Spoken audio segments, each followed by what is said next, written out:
¡Chavales! Buenas y malas noticias. La buena es que ya llegó mi regalo de Navidad, pero la mala es que tendré que esperar hasta el 24 de diciembre en la noche para poderlos abrir. Si hay un Dios,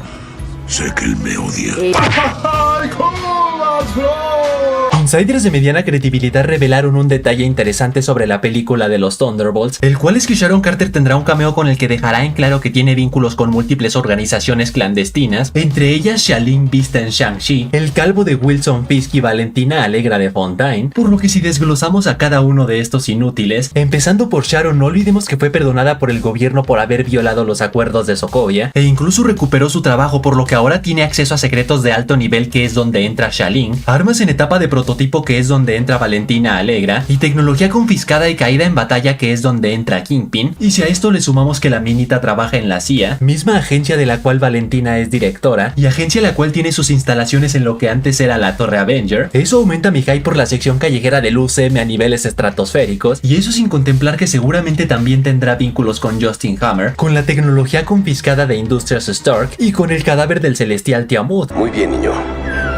¿Listo para una aventura? El departamento de marketing de Coca-Cola tuvo la brillante idea de recurrir a inteligencia artificial para crear su video anual de Navidad, lo cual, como era de esperarse, generó debate en redes, con algunos diciendo que su logo es color rojo porque está hecho con la sangre de artistas desempleados, otros que les han roto su espíritu navideño con tremenda basofia, y otros que Pepsi tiene la oportunidad perfecta de alimentar la guerra eterna de comerciales entre ambas empresas, respondiendo con un comercial que vaya en contra de la inteligencia artificial, mientras que por otro lado algunos dicen que si la propia Coca-Cola no hubiera especificado que usaron inteligencia artificial, nadie se hubiera dado cuenta, por lo cual a la empresa no le quedó de otra más que salir a dar sus motivos, diciendo que la historia del comercial fue escrita por narradores humanos y la razón por la que usaron IA fue tanto para conectar con las nuevas generaciones como para promocionar su propia IA en colaboración con OpenAI, con la cual puedes crear cualquier tipo de imagen con el toque de Coca-Cola, que para que se den una idea yo decidí crear al Capitán Coca-Cola. Sí, es el trasero de América. El tercer calvo favorito de todos reveló en una entrevista que actualmente ya tiene planes para la bruja Jennifer Kale, o sea, una de las pocas sobrevivientes al sendero de las brujas vista en Agatha All Along, quien fue vista por última vez recuperando la magia que tenía bloqueada y volando con destino sepa la burger a dónde, calva la cual al ser prima nada más y nada menos que de Johnny Blaze, pues hay de dos. La primera es que estará de regreso en la rumoreada serie de Ghost Rider, y la segunda es que más bien será en la película de Blade, ya que no olvidemos que según rumores cambió a ser un crossover llamado Hijos de la Medianoche, lo cual tiene sentido ya que en los cómics fue considerada por Doctor Strange para ser su sucesora como la hechicera suprema de la Tierra, también formó parte de la versión de los Hijos de la Medianoche de Morbius, y por último fue sirviente de Dormammu, por lo que también podríamos verla en Doctor Strange 3, o a su vez, como ella ha sido el único personaje del UCM que ha mencionado a Mephisto, podría tener un cameo en la serie de Ironheart, lo cual significa Mephisto confirmado.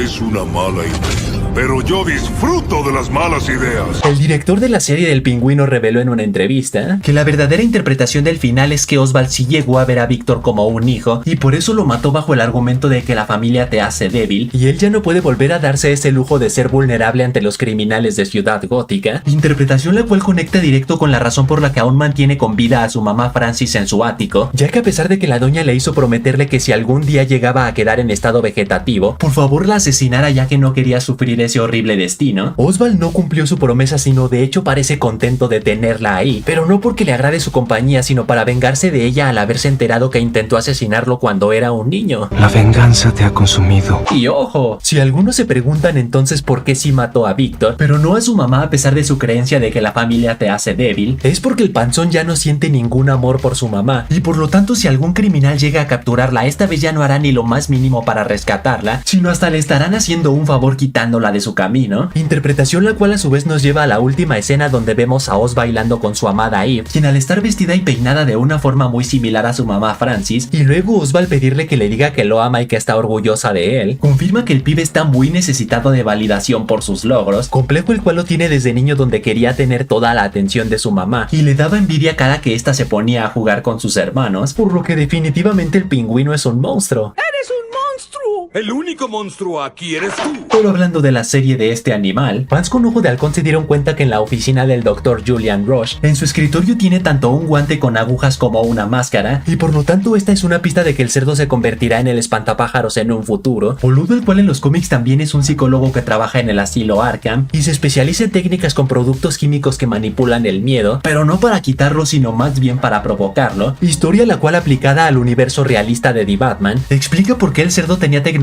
capaz de ayudar a las personas a recordar sus traumas más escondidos, por lo que muy probablemente en The Batman 2, en la segunda temporada del Pingüino, en una serie spin-off protagonizada por Sofía el amor de mi vida Falcón, o en cualquier otro proyecto ambientado en este universo, este desgraciado perfeccionará sus técnicas creando su famosa toxina del miedo. Perfecto, debe estar teniendo una macro pesadilla. Y ahora sí, la noticia estelar. A casi un año desde que se declaró culpable al actor Jonathan Majors por acoso, abuso, difamación y violencia doméstica hacia su expareja Grace Jabbari, la minita repentinamente decidió retirar todos los cargos en su contra, específicamente con un documento entregado por sus abogados el cual dice: por la presente se desestiman con prejuicio todas las reclamaciones contra el demandado en la acción demandada anteriormente, lo cual en español significa que la demanda civil ya fue retirada. No se sabe si porque ambos brutos llegaron a un acuerdo económico, si porque Jonathan le pidió disculpas de rodillas, o si porque Grace se arrepintió, bla bla bla. Pero si decidimos creer en las palabras de sus abogados, el retiro de la demanda se debe única y exclusivamente a que Grace considera que ya se hizo justicia, y porque quería que su caso marcara un precedente para ayudar a que otras mujeres no sufran lo que ella sufrió. Pobre cosita fea. Pero ojo, por más que ya se haya retirado la demanda civil, eso no quita el hecho de que Jonathan ya fue declarado culpable y por lo tanto aún debe cumplir su condena de asistir a un programa de intervención por violencia doméstica durante 52 semanas, así que son totalmente inválidos los argumentos de la gente diciendo que Grace lo demandó por nada, que se cargó su carrera actoral por nada, que por su culpa Marvel se vio forzada a cambiar la trama de Avengers Kang Dynasty, y que por su culpa la saga del multiverso cambió abismalmente, ya que si Jonathan aún no fuera declarado culpable, ella seguiría peleando legalmente hasta que pagara las consecuencias, o sea que en resumen solo retiró la demanda civil para cerrar este ciclo, darle vuelta a la página o como le quieran llamar, así que tengan por seguro que Marvel no aplicará un James Gunn y le pedirá disculpas a Jonathan pidiéndole regresar como Kang el Conquistador. Y si a esto le sumamos que sus problemas legales no fueron la única razón por la que Marvel decidió cambiar de Kang Dynasty a Doomsday, sino fue en gran parte por la mala recepción que tuvo el villano en Ant-Man 3 Quantumania, pues lo de sus problemas legales ya fue la gota que derramó el vaso para mandarlo a chiflar a su mother, así que seguimos en las mismas de que lo máximo que veremos sobre Kang el Conquistador en Avengers Doomsday será el Doctor Doom de Robert Downey Jr. asesinando brutalmente a los pocos miembros que quedan del Consejo de Kangs para marcarlo como el próximo gran villano. Y digo pocos miembros ya que no olvidemos que la segunda temporada de Loki se encargó de eliminar prácticamente a todas las variantes que existían de Kang, por lo que no volveremos a ver a ese tonto. No volveremos a ver a ese tonto.